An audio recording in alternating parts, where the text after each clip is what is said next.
Hi, my name is Jasmine Woodard Rose, and I'm an attorney and entrepreneur. My Let It Shine freedom fighter that I will be reading about is Biddy Mason.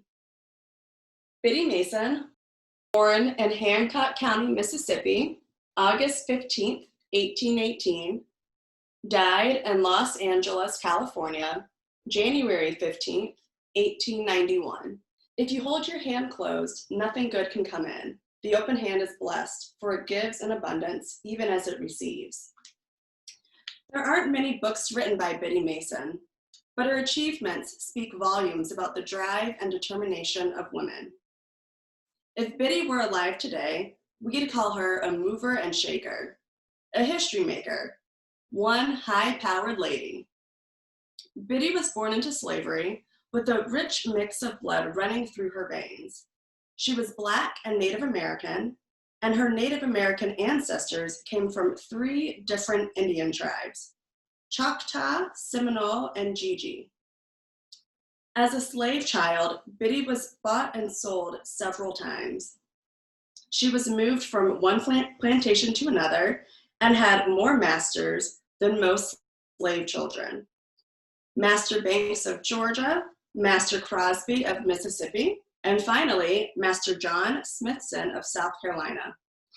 Biddy settled with the Smithson family, with whom she spent most of her childhood.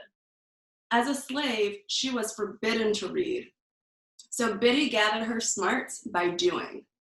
And oh, did Biddy do! At the Smithson house, it was Biddy's job to work alongside the house servants and the midwives. She baked bread, swept floors, polished silver, and helped birth babies. Biddy became skilled at many types of household work, but in the eyes of John Smithson, she was little more than a piece of property, like a tea kettle or an embroidery sampler. In 1836, when Biddy was 18 and had blossomed into a full-grown woman, John Smithson gave her and her 2 friends, Hannah and Ella, away as wedding gifts to his cousin Rebecca and Robert Marion Smith, Rebecca's new husband. That's when Biddy promised herself she would someday do something to stop the injustices of slavery. Biddy, Hannah, and Ella served as Rebecca's house slaves, but it was Biddy's job to care for Rebecca, who became sickly shortly after she and Robert married. Soon, Biddy had her own family to take care of as well. Robert Smith was the father of her 3 daughters: Ellen, born in 1838, Anne, born in 1844, and Harriet, born 4 years later. Sometime around Anne's birth, Robert Smith became a member of the Church of Jesus Christ of Latter-day Saints, the Mormons. He decided to move his family to Utah, where a large group of Mormons had settled. In 1848, Robert Smith packed everything he owned: slaves, children, cattle, bed sheets, and frying pans, and set out on a long, slow journey to the west. The caravan included 58 white people, 34 slaves, 2 yoke of oxen, 7 milking cows, a slew of mules, and a whole lot of horses. The trail was a hot, dusty rope that snaked its way through the prairie. On the trail, Biddy did what she knew best. She tended to folks by cooking, caring for children, her own and other people's, and delivering babies whenever an expected mother said the time had come. Biddy seldom had the privilege of riding on one of the wagons. She walked. And at the end of the line, where the trail grit was thickest. Robert Smith stayed in Utah for 3 years. Then, in 1851, Brigham Young, the Mormon prophet, called for volunteers to establish a Mormon settlement in Southern California. So Smith set his wagon train on the trail to San Bernardino, California, seeking a new life in the state folks called Gold Country. Their trip to California was another arduous trek that allowed Biddy little time to rest. Since she'd left the South, Biddy had walked nearly 2,000 miles. Ooh, that's a lot. But on this journey, Biddy Mason had a plan that kept her weary feet going. Biddy had learned that California was a free state where slavery did not exist. Once she set foot on gold country soil, she and her children could be as free as the wildfires that covered the land. Biddy planned to live in California as a free woman.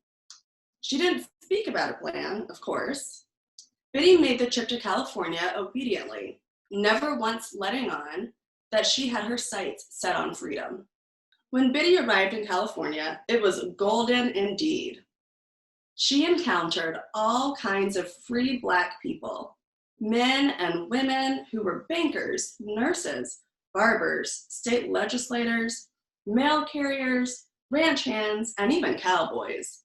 She met members of the Black community in Los Angeles, and some of them became her friends. Biddy asked them how they got free. Many had been born into freedom. Others had escaped slavery, but running off wasn't Biddy's way of doing things. She was going to earn her freedom. Robert Smith had his own plan, though. Biddy and her daughters were his valuable property. They were an asset worth a hefty chunk of cash, money that could help him with his new life in California. He decided to take his slaves back to slave country and sell them at a profit. In December 1855, Smith told Biddy that her traveling days were far from over. He told her that she had more walking to do, that she and her family were to follow him to Texas, a slave state, where he would cash them in. But while Smith had been mapping out his plan, Biddy had been taking action on hers. She looked Robert Smith in the eye and refused flat out. Biddy had become acquainted with Lizzie Flake Rowan and two free Black men, Charles Owens and Manuel Pepper. Lizzie, Charles, and Manuel were well versed in California state laws. They presented a petition to Judge Benjamin Hayes asking that Biddy and her daughters be allowed to remain in California as free people. Judge Hayes accepted the petition right away. He prepared legal papers that spelled out freedom for Biddy, Biddy's children, and 13 other Smith slaves. This was the ticket Biddy needed to be free forever. This was how she earned her freedom. With the help of Charles Owens and Manuel Pepper, Biddy presented Robert Smith with an order requiring him to appear before a judge in the Federal District Court in Los Angeles. These legal papers made it clear to Smith that Biddy Mason and all of his slaves were now residents of California, and as such, they were free men and women. When the court day came, Smith never showed up. The judge conducted 2 days of hearings during which Biddy confirmed that Smith had indeed been her master for most of her life. On January 21st, 1856, the judge declared Biddy and the other Smith slaves free. Soon after Biddy had won her court case, her daughter Ellen married Charles Owens in Los Angeles. Together, Biddy and Charles worked to improve conditions for the Black residents of the city and its surrounding areas.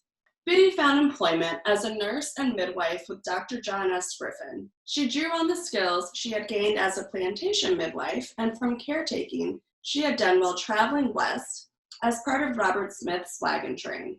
Her patients ranged from wealthy Californians to those who didn't have a penny to their names. Biddy served anyone who needed her help. She delivered hundreds of babies.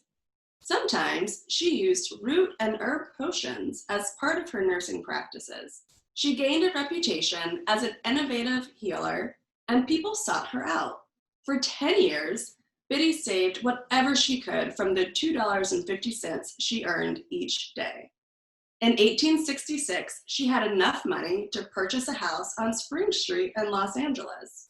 Biddy was one of the first Black women of her time to buy a home of her own in the United States. The house cost $250. Can you imagine? As a homeowner, Biddy learned that real estate was a powerful commodity. By owning land, she could help other Black people find affordable places to live, housing that didn't discriminate on the basis of skin color. So Biddy continued to save her money. She bought several plots of land where she built homes to rent to Black families. Some believe that by the late 1800s, Biddy Mason was the wealthiest African-American woman in Los Angeles. Biddy was also rich in her generosity. She once said, "If you hold your hand closed nothing good can come in. The open hand is blessed, for it gives in abundance, even as it receives. Biddy kept her hands wide open, always ready to give.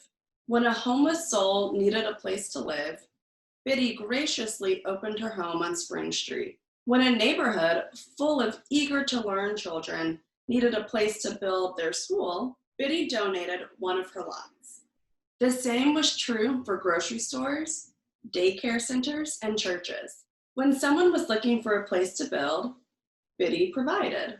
In 1872, Biddy held an important meeting in her home. She called together a small group of men and women, including Charles Owens, who, like herself, wanted a place to worship in Los Angeles. With the help of Biddy's insightful guidance and her understanding of the city's requirements for constructing new buildings, the group founded the Los Angeles First African Methodist Episcopal Church. Biddy Mason's legacy still thrives in Los Angeles. On March 27, 1988, a proud group of 3,000 citizens, which included Mayor Tom Bradley, the first African American to be elected mayor of the city, gathered to cheer the contributions Biddy Mason made to Los Angeles during her lifetime. They honored Biddy by unveiling a beautiful tombstone to mark her gravesite. Today, Biddy Mason's memory stands as strong as the buildings that were built under her charge. The end.